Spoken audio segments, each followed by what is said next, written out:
Hello friends, welcome to my YouTube channel advocate Anjali Awasthi. Upcoming episode की update आपके लिए लेकर आई हूँ। गौरव पर्दा से कहता है कि हवा का रुख बदल रहा है और तेरे बड़े बाबू को अंजलि ने बेल दिलवा दी है। नर्स गौरव से रूम से बाहर जाने के लिए कहती है। गौरव कहता है, हाँ, इस रूम से बाहर जरूर जाऊंगा, लेकिन यहाँ से नहीं, बाहर दरवाजे के पास खड़ा रहूंगा और मेरी निगरानी में एक मक्खी तक अंदर नहीं आ पाएगी। गौरव कहता है कि यह लड़की हमारे घर में सालों से रह रही है और यह माने या ना माने, यह लड़की हमारी बेटी जैसी है और इसके ऊपर हुए हमले को मैं एक्सपेक्ट नहीं कर पा रहा हूँ। देखना, अंजलि के यहाँ पर आने के बाद एक नई लड़ाई शुरू होने वाली है। तभी हॉस्पिटल में अंजलि की एंट्री होती है और पद्धा के रूम में जाकर पूछती है कि कैसी है पद्धा, वो ठीक है ना। तभी गौरव कहता है कि पद्धा ठीक है या नहीं वह मैं दावे के साथ नहीं कह सकता। इस पर फिर से जानलेवा हमला हुआ है। डॉक्टर कहता है, एग्जैक्टली, अगर पेशेंट जिंदा है तो उसका पूरा क्रेडिट इन्हें ही मिलना चाहिए। अगर ये ठीक वक्त पर केबिन में नहीं आते तो पता नहीं क्या होता। अंजलि पुलिस वाले पर चिल्लाती है और कहती है कि आप क्या कर रहे थे जब वह यहाँ घुसा और कैसे घुसा। अंजलि डॉक्टर से कहती है कि यहाँ सीसीटीवी है या नहीं। डॉक्टर कहता है, सीसीटीवी है, लेकिन उसमें इतने लोग चल रहे हैं कि क्रिमिनल को आइडेंटिफाई करना मुश्किल है। अंजलि कहती है, मैं उसे पहचान लूंगी क्योंकि मैं एक क्रिमिनल लॉयर हूँ। क्रिमिनल की चाल चलन और उसकी बॉडी लैंग्वेज से ही पता चल जाता है कि वह क्रिमिनल है या फिर पेशेंट के घर वाले। आप सिर्फ मुझे सीसीटीवी फुटेज दिखाने का बंदोबस्त कीजिए। तभी वहां पर पंकज पुरोहित आता है और अंजलि कहती है, आए हाय पंकज पुरोहित जी, आप ही की कमी है। कटघरे में खड़े होकर बहुत कुछ बोल रहे थे। अगर आपका बस चलता तो राघव सिंह राजपूत को फांसी पर ही लटका देते। आपका तो यही कहना था कि राघव सिंह राजपूत ने पद्धा पर जानलेवा हमला किया है। अंजलि पंकज पुरोहित से एक बात पूछती है, अगर उन्होंने पद्धा पर जानलेवा हमला किया है तो आज केबिन में पद्धा पर जानलेवा हमला किसने किया? पंकज पुरोहित कहता है कि आपका कहने का मतलब क्या है और मैं समझ नहीं पा रहा हूँ। अंजलि कहती है, आप समझ नहीं पा रहे हैं? अरे आप तो तब से काम कर रहे हैं जब मैं अपनी माँ की गोद में खेला करती थी। अंजलि कहती है, आप समझ नहीं पा रहे हैं, मकसद क्या है आपका? पंकज पुरोहित कहता है कि आप मेरी इंसल्ट कर रही हैं। अंजलि कहती है, नहीं, मैं आपकी इंसल्ट नहीं कर रही हूँ, मैं तो अपना लॉजिक समझाने की कोशिश कर रही हूँ।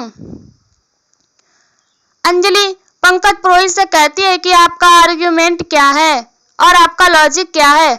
अगर उस घर में पद्धा पर राघव सिंह राजपूत ने हमला किया था तो आज हॉस्पिटल में पद्धा पर किन लोगों ने हमला किया, बोलिए। इस बेहोश लड़की की जुबान हमेशा के लिए बंद करने की कोशिश किसने की, बोलिए और जवाब दीजिए। क्या कह रही है आपकी कार्रवाई? अब कौन से सेक्शन नंबर के तहत राघव सिंह राजपूत पर केस लगाएंगे? पंकज पुरोहित कहता है, वह इन्वेस्टिगेशन पर डिपेंड करेगा। अंजलि कहती है, रहने दीजिए, आपकी झूठी इन्वेस्टिगेशन का बहाना आपको अच्छी तरीके से पता है। आप गलती कर रहे हैं लेकिन आप उस बात को एक्सपेक्ट नहीं कर पा रहे हैं। पंकज पुरोहित कहता है कि मैंने अपनी आंखों से देखा है, चश्मदीद गवाह हूँ मैं एक ऑनेस्ट पुलिस वाला हूँ। मेरा नाम पंकज पुरोहित। मेरे पिताजी कहा करते थे कि कीचड़ में खिला हुआ कमल है और इस बात को आप भी इनकार नहीं कर सकते। अंजलि कहती है, मैं तो इनकार नहीं कर रही हूँ और इस बात से अब भी और पहले भी इनकार नहीं करती थी और ना अभी कर रही हूँ, लेकिन इस वक्त आप वही देख रहे हैं जो आपको दिखाया जा रहा है।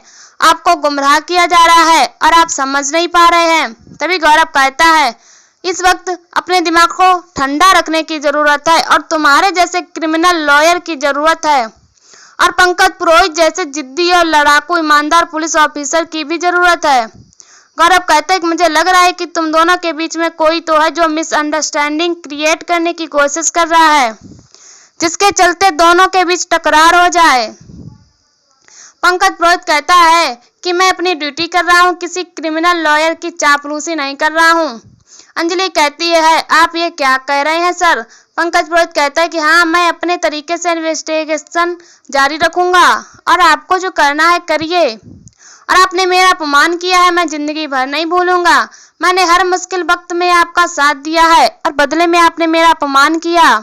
अंजलि कहती है कि नहीं सर, मैं आपकी इंसल्ट नहीं कर रही हूँ, लेकिन आप जो इन्वेस्टिगेशन कर रहे हैं, जिन नतीजों पर पहुंच रहे हैं, वह गलत है।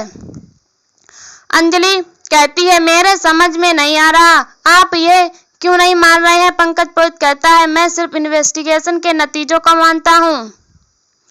पंकज पुरोहित कहता है कि मेरी आंखें मेरे कान जो कहते हैं वही करता हूँ, मैं किसी लॉयर से सलाह नहीं लेता हूँ। पंकज पुरोहित कहते हैं कि सॉरी, आप लोगों को यहाँ से जाना होगा, अब ये पुलिस इलाका घेर लेगी और यहाँ अब इन्वेस्टिगेशन होगी। अंजलि पूछती है तो अब आप मेरा साथ नहीं देंगे। पंकज पुरोहित कहता है कि मैं सिर्फ कानून का साथ दूंगा। अंजलि कहती है ठीक है, फिर मैं भी एक बेगुनाह और लाचार इंसान का साथ दूंगी जिन्हें आप लोग गुनहगार साबित करने की कोशिश कर रहे हैं।